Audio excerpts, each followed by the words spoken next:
हरदोई के RR inter college मैदान में आयोजित मुख्यमंत्री सामूहिक विवाह समारोह में पहुंचे प्रदेश के आबकारी राज्य मंत्री नितिन अग्रवाल ने अखिलेश यादव पर तंज कसा और कहा, अखिलेश यादव राजनीति में बड़े नहीं हो पाएंगे।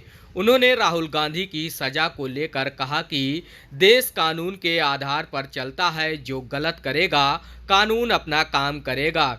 फारूक अब्दुल्ला के बयान पर भी उन्होंने कहा कि यह वही लोग हैं जो राम मंदिर का सबसे ज्यादा विरोध किया करते थे।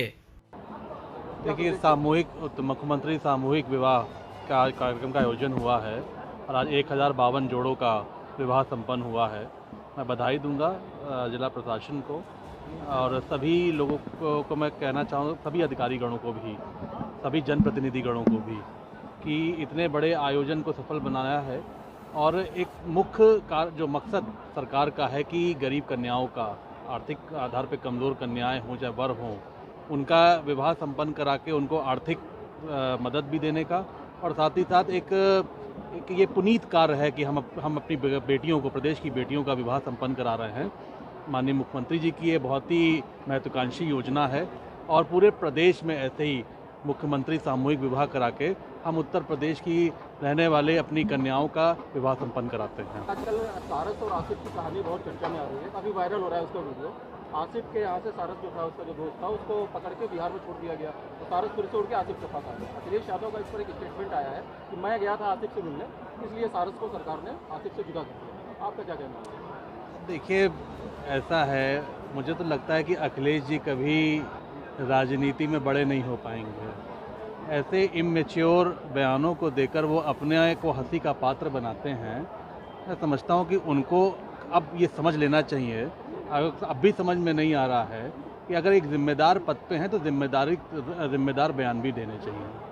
एक जम्मू कश्मीर के राहुल गांधी को सूरत की जिला अदालत ने सजा सुनाई। इसको लेकर कांग्रेस का ये कहना है कि जब से अडानी मुद्दे को उन्होंने उठाया तब से कांग्रेस उनकी आवाज़ दबाने की कोशिश कर रही थी। ना तो राहुल गांधी चुप रहेंगे और ना कांग्रेस चुप रहने वाली है। देखिए, कानून अपना काम करेगा। अब अगर उसको राजनीतिकरण करना चाहती है कांग्रेस तो वो कर रही है, और ये जनता भी देख रही है। हमारा देश कानून के आधार पर चलता है, कॉन्स्टिट्यूशन के आधार पर चलता है, और अगर किसी ने गलत किया है तो कानून अपना कार्रवाई करती है। कानून उस पर ऐसा नहीं है कि और लोग कानून की कार्रवाई अगर हम किसी पे कर रहे हैं तो अब तो किसी भी नेता पे अगर कोई कानूनी कार्रवाई होती है तो वो आरोप लगा देता है सरकार पे। तो मैं केवल इतना ही कहना चाहता हूँ कि सरकार तो जन कल्याणकारी योजनाओं पे काम कर रही है, लेकिन अगर कोई कानून अपने हाथ में लेगा कोई भी, तो फिर कानून उसे बख्शेगा नहीं। जम्मू कश्मीर के पूर्व मुख्यमंत्री फारूक अब्दुल्ला का कहना है कि भगवान राम सिर्फ हिंदुओं के ही भगवान नहीं है। जैसे अल्लाह सबका रब है, वैसे ही भगवान राम भी सभी के। चलिए, अच्छा लगा कि फारूक अब्दुल्ला जी के सवाल सुनिए। उन्होंने कहा है कि कुछ लोग हैं जो चुनाव के समय आते हैं, राम को बेचना चाहते हैं, ये भगवान राम के नहीं हुकूमत के पुजारी। चलिए, कम से कम ये बात अच्छी लगी कि अब फारूक अब्दुल्ला जैसे नेताओं के मुंह से भी भगवान राम का नाम निकलने लगा। नहीं तो ये लोग तो वो लोग थे जो राम के नाम को भी बोलने से ये लोग कतराते थे या बचते थे, और इन लोगों ने तो राम मंदिर का सबसे ज़्यादा विरोध किया, इन्हीं लोगों ने किया। कोर्ट में बार बार कांग्रेस पार्टियों, जो इनकी सरकार थी जब देश में, तो कोर्ट में यही लोग राम मंदिर बनाने का विरोध करते थे। आज हमारी सरकार में इतना भव्य राम मंदिर बन रहा है, तो शायद अब इनको भगवान राम की याद आ रही है।